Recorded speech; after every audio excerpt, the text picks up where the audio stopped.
So guys, I'm going to start by talking about the rules of mixed martial arts, the general do's and don'ts of the sport, what counts as points, what counts as fouls, and how the judges score contests and fights. So starting off with rounds, each round is typically 5 minutes long, and there usually has to be a 1 minute break in between each round. Non-title fights cannot exceed 3 rounds. It can't be more than 3 rounds, but the title fights, as what you see in the UFC, those are at least 5 rounds for those particular fights. But however, there are certain exceptions. I mean, the governing commissioners can grant dispensation for non-title 5-round bouts. Now, the attire, which the uniform, what the contestants have, both female and male contestants have to wear. So all competitors must fight in improved shorts. There can't be any footwear or shoes, anything like that is forbidden from being worn inside the canvas.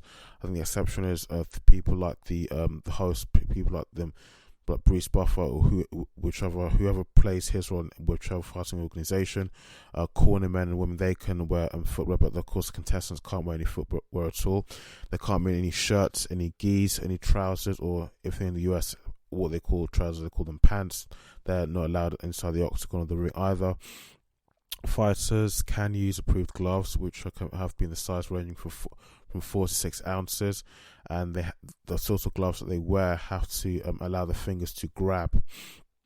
They have to, a mouth guard has to be used, and a protective cup has to be used as well. And it has to be checked by the state athletic committee or whichever similar body you have, wherever the fight's going to be taking place. That's whichever location the fight's going to be taking place in the world outside of the USA. And also the committee.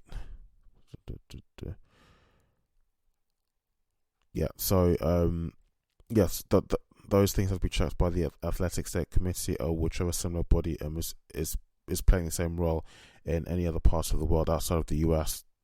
Now, for the women, they have to wear approved leg and chest protections.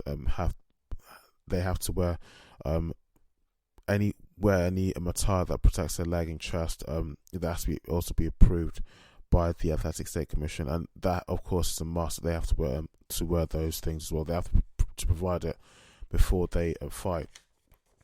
Now, the judging criteria, which is something that's of course has been called to question before in the past for many fights, even mere novices like myself.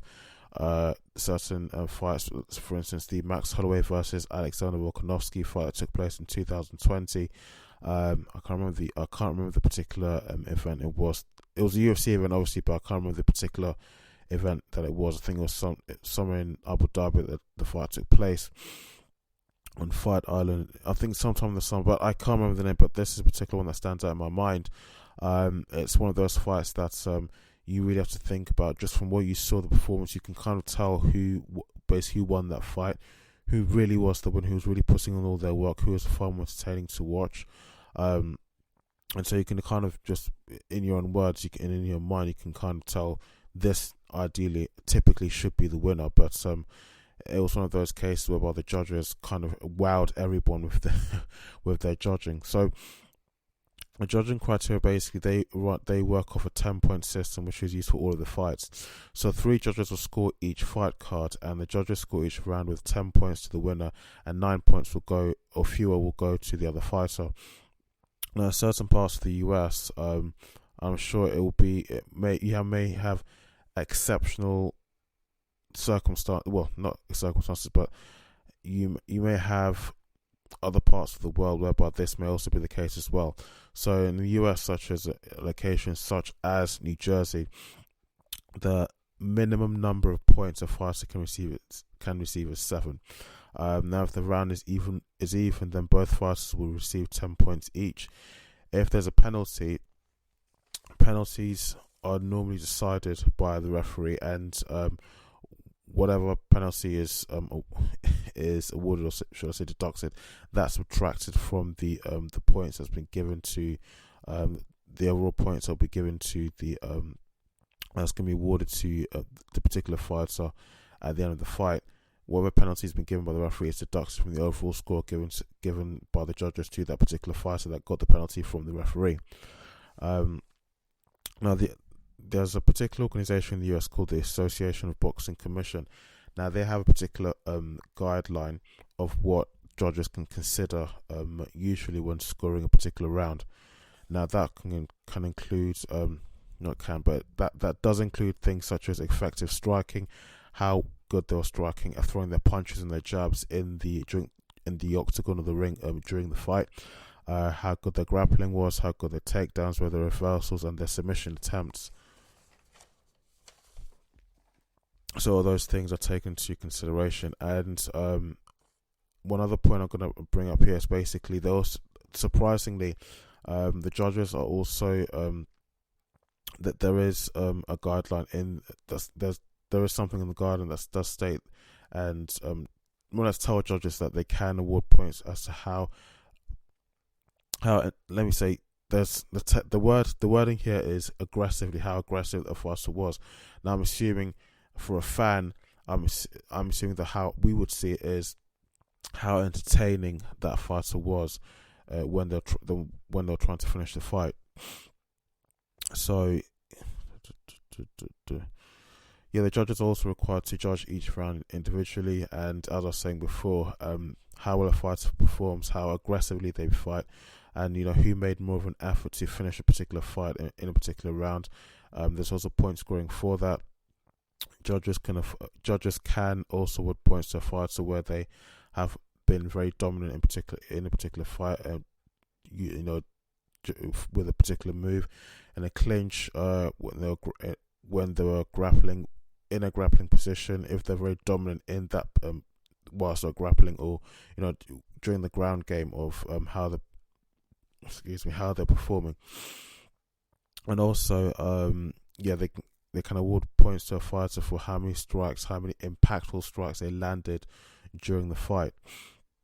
So when it comes to the results, there's multiple ways of how the results are awarded for a fight at the end of the fight. So there's the unanimous decision, majority decision, split decision, unanimous draw, majority draw, and the split draw. So starting with the first one, the unanimous draw. In this case, all three judges will decide the same fighter is the winner. Moving on from that majority decision win, in this case, two judges have one fighter winning, the fight, and the third judge scores it as a draw.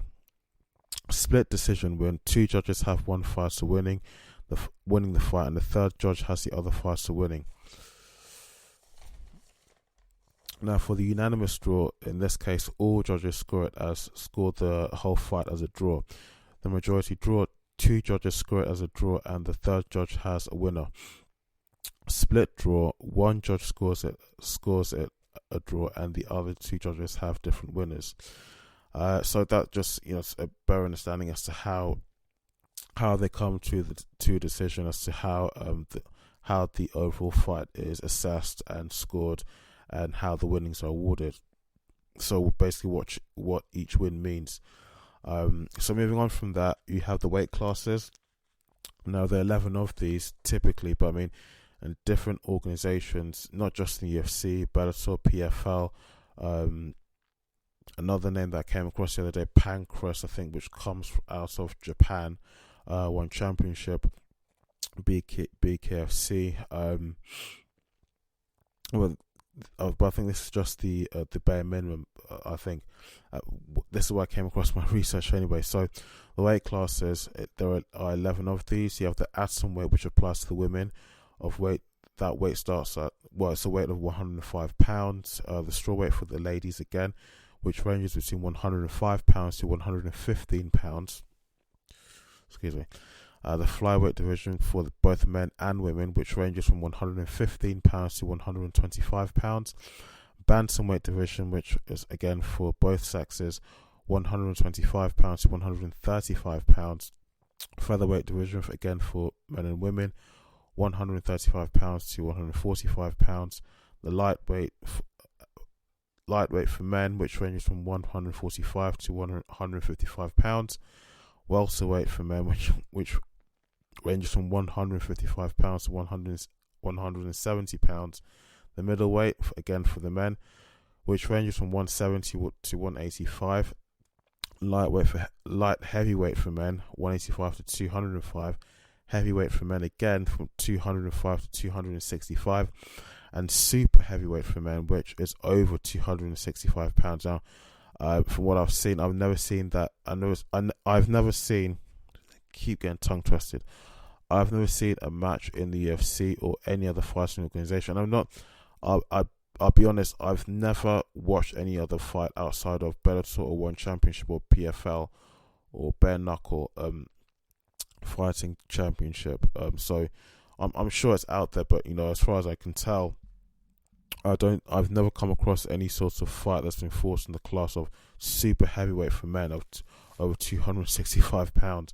So for that, I'm imagining the guys will be extremely really tall and would have a particularly broad frame, but not a frame that's too broad that will prevent them from performing effectively in a combat sport. So moving on to the fouls. So we have fouls that aren't allowed. What basically equates to a foul includes the following: grabbing the fence, and I've seen this one. So this one I'd already seen before. Grabbing the fence, holding opponent's shorts or gloves, headbutting, biting or spitting at an opponent, hair pulling, fish hooking, which means basically inserting your hand into the opponent's mouth and just basically trying to pull and almost like you're trying to force their face apart through their mouth, which from the research that I did, I actually came across some interesting facts. And one of the things I saw is that it can actually cause some really serious and permanent damage. That if an opponent was to ever do that to their opponent during the fight, intentional placing a finger into an orifice or into any cut or laceration of an opponent, eye gouging of any kind, including eye pokes, groin attacks. I've seen that happen many times now. Downward pointing of elbow strikes, small joint manipulation, basically, so I think twisting like an opponent's toe or finger, strikes to the spine or back of the head or anything behind the ears, which such as a rabbit punch. And of course, we saw where basically what really prompted me looking into all of this, the do's and don'ts of mixed martial arts, the rules of mixed martial arts, how points are awarded, penalties and things like that, was the Eddie Alvarez situation that occurred nearly 2 weeks ago with One Championship, and I've forgotten the name of his opponent. Basically, the disqualification was revised, and the board of judges there basically changed their minds, and instead they awarded a no contest, which even though both sides didn't win, it does look better for Eddie Alvarez. So that was a good outcome, at least for him anyway. So throat strikes of any kind, including without limitation, grabbing the trachea, fingers outstretched towards opponent's face or eyes, clawing, pinching, twisting the flesh, kicking, and knee striking the head of a grounded opponent when their knee is still on the ground. We saw that with the Aljamain Sterling and PTI case. Stomping on an opponent on the ground, swearing or offensive language in the cage. Though, to be honest, they do this all the time. We see that with the Diaz brothers, and with quite a few other fighters as well. Any unsportsmanlike behaviour or conduct that causes injury to the opponent, attacking an opponent during a break, attacking an opponent who is under the care of a referee, avoiding timidity, avoiding contact, consistent dropping of mouthpiece or faking an injury, throwing opponent out of the ring and fighting area, interference from a mixed martial arts cornerman, flagrant disregard of the referee's instructions, basically ignoring a referee, or whereby you kind of finish the fight, but you maybe, of course, some of these athletes do have a bone to pick with one another, so even when they finish the fight, they still want to keep on going until the person they're fighting is almost close to dead, not just knocked out, but beyond knocked out, or TKO'd, and basically dead. spiking an opponent to the canvas or on his or her head or neck, such as using the pile driver move, and I saw that it's kind of difficult and a bit technical to explain. And last but not least, from what I can see here, attacking an opponent after the bell has sounded the end of the period of the unarmed combat. So basically, attacking an opponent past the bell, so after the bell has rung out, or the buzzer's rung out, after the 1 second of the clock of the 5 minutes has been exhausted, and you're still fighting, basically that counts as a foul. So also there are medical requirements as well. So contestants shall complete all pre-licensed medical examinations and tests required by the jurisdiction licensing the contests. So basically, before I won't go into much detail about this. It's kind of a given. It's an obvious one, but before the fight can take place, both fighters, of course, they've got to be checked by the medical team there to make sure that they are okay to participate in the sport, to compete.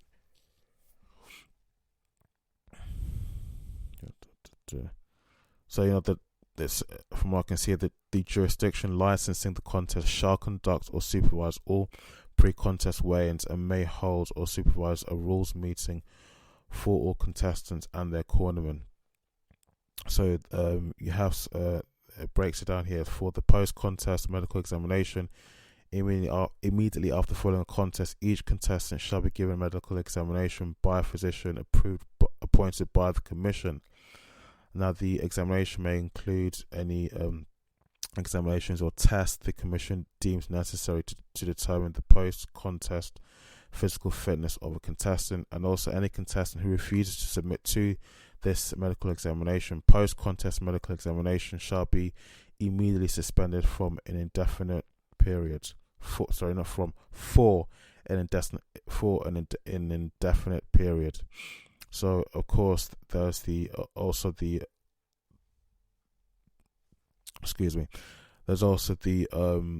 the case or the detail of surrounding the use of prohibited substances, PEDs and other similar performance enhancing drugs. Of course, those are banned as well. And yeah, I think I'll just briefly mention it, go into it, what they call the urinalysis, which of course I'm sure is the whereby they look at your urine samples that you provide, that the contestants will provide before or during a contest. Excuse me.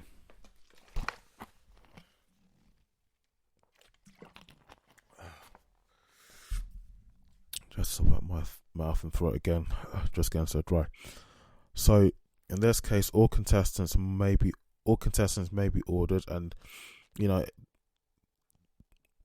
state athletic commissions in the US, especially those involved with the UFC, are known to do this at random.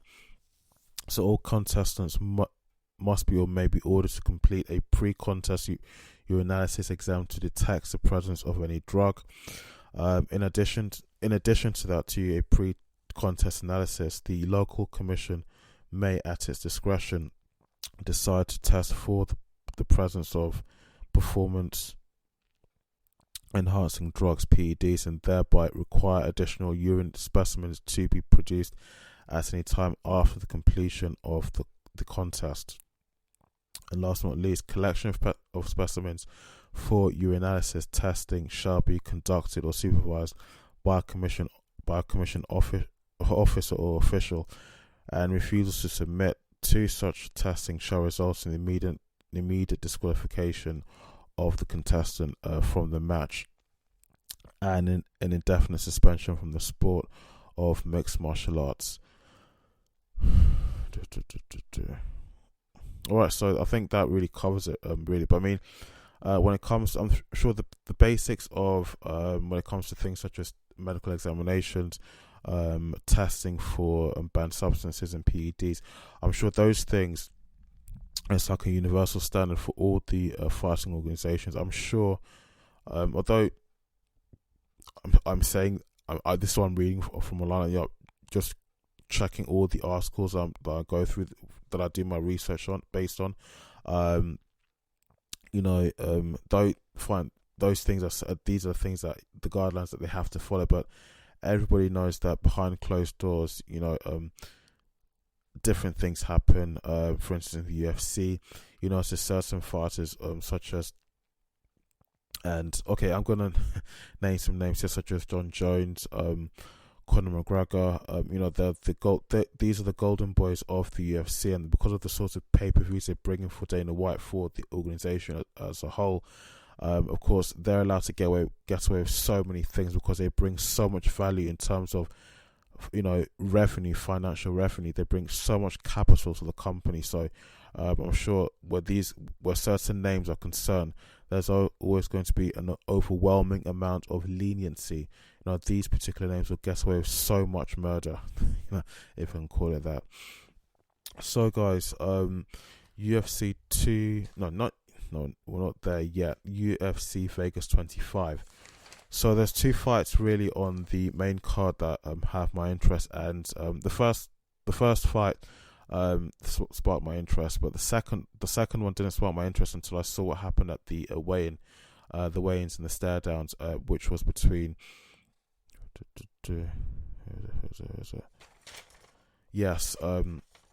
Ironcut Laba versus Dustin Jacoby. These two guys are going to be fasting, but not complicated. But after seeing what happened, I think it was these two guys. As a Laba grabs Jacoby's head and just pushed him back. Whether they staged the whole thing, but it didn't look like it was staged. It looked like they had some bad blood between each other. But going back to the main event, between Dominic Cruz and versus Jiri Prochazka. So Ruiz's last fight, which was at UFC 253, and let me just get it up on my tablet here.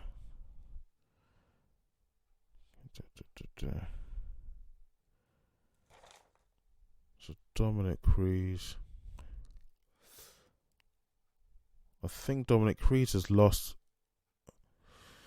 He's lost, I think, about 2 or 3 of his last fights. So, his last 2 fights, the UFC 253 and UFC 247, both were last year, 2020. So the last one was with Jan Blachowicz, and the last one before that was with John Jones. And why didn't I see that with John Jones? But anyway, it was those last 2 fights. So you're coming off a 2-fight losing streak. I would think that you'd be hoping that your next fight you try and win. Otherwise, you're going to find yourself in a situation such as what's happened now. Tyron Woodley, he's recently been cut from the UFC. Okay, he can go somewhere else. But I mean, just when things like this happen, whereby your last fights just weren't a success for you, you really have to start considering. At least the organization is going to start considering whether they keep you on or let you go. You yourself have to start considering, whether you want to stay or go. Of course, as a fighter, as an employee of the fighting organization, especially one such as the UFC, you want to stay, and you really have to do your best and try and win. Really win your next fight to try to clean up your record, basically. So, he's coming off a 2-fight losing streak. So, looking at his last fight with Jan Blachowicz, UFC 253, his stand-up looked pretty decent for me, in my opinion. He looks like a patient and evasive fighter, but in this fight, didn't seem to land too many strikes. So much. It looks like he was patiently waiting, just jabbing, just dashing in and out, throwing jabs here and there, and just waiting patiently for the best time to attack. While by the other guy, Jan was kind of coming towards him, putting a lot of pressure on him while he was throwing his attacks, his jabs and counter strikes, and he lost this fight. Ruiz lost this fight via TKO.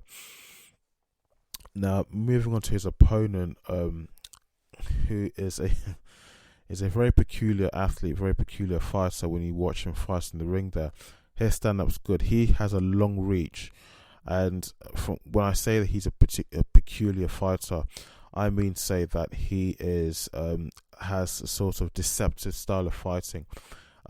Just watching him in there, he moves well. I mean, we tried to hit him in when his opponent tried to hit him in the head, and the last one I saw was with a guy called Volkan Ozdemir. When Ozdemir was throwing some strikes at Prochaska's head, Prochaska just with ease and almost like a second nature just ducks and moves his head out of the way. He looks like a guy that can avoid a lot of strikes, a lot of attacks and strikes. The way he fights is almost deceptive. He'll pretend that he's hurt, and then when he'll pretend that he's hurt, laying his guard down, then the other fighter moves in, then he will attack. Something like that. So when you look at it, it looks quite goofy, quite funny, but you can see he knows what he's doing. He's setting out a trap for his opponent, and when his opponent kind of falls for the trap, takes the bait, he moves in for an attack, he moves in for the kill. So in this case, out of these two guys, I think Prochaska will win. Yeah, I think Prochaska will take the win from this fight. Now, the other fight that I mentioned between Ion Kudlaba versus Dustin Jacoby. Now, Kudlaba's last fight with Magomed Ankalaev. That's the way the commentators pronounce it, but I've forgotten now. But with Ankalaev, let me check which event that was.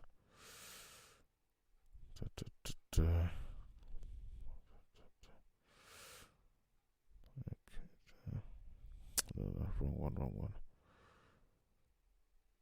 Let's find it. Okay, so that was at UFC 254, just at the end of last year. Magomed Ankalaev. It's a Russian name, and I've got a good feeling I'm not pronouncing it correctly, but so he lost that fight via knockout. So his stand-up looked quite decent, and his sort of fighting style is that he sort of like tracks and follows his opponent. Again, like the other guy that I was talking about, like Dominic Cruz, he has his last couple of fights, I think he's kind of just won one of them, and the remaining 3 he's lost. So it'll be good if this at UFC Vegas M25, it'll really be helpful to him if he won this fight. Now, his opponent Dustin Jacoby, looking at his last fight with Max and Grishin at UFC Vegas 20, Jacoby does look like he can defend himself well in the clinch, moves well. I'm assuming if he can hold his own in the clinch, it's my opinion that his ground game will be pretty decent also. He won that fight by a unanimous decision, and I think for these two guys, it will be, personally, I do think it will be hard to tell who's going to take the win away from this fight. So I don't know, each one seems almost like they're on the equal, like the equals, but it'll be interesting to see what happens. If I'm not mistaken, it's these two guys I saw.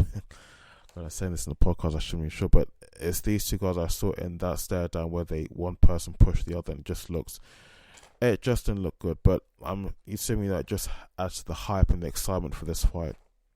So, guys, hopefully you enjoy this episode. Yes, if you did enjoy it, please leave a like. If you hated it, be honest, leave a dislike. If you enjoy my content, please don't forget to hit that subscribe button if you're watching on YouTube. Really does help my channel grow. It really helps my podcast grow as well. Speaking of podcasts, you can listen to my podcast on Apple Podcasts, iTunes, Spotify, and Google Podcasts as well. And I know some people shared it on the other minor audio platforms as well. I think there's nothing else that I'd like to cover in this episode that I'm going to cover in the next episode. There's quite a few other things. Nick Diaz returning to MMA after a long while. There's quite a few other things I just can't remember right now. The situation that happened with DC Chromia and he that will not be named in my podcast, at least for a long while now. For a long time, I'll try to keep his name out of my mouth. those who know me know who I'm talking about.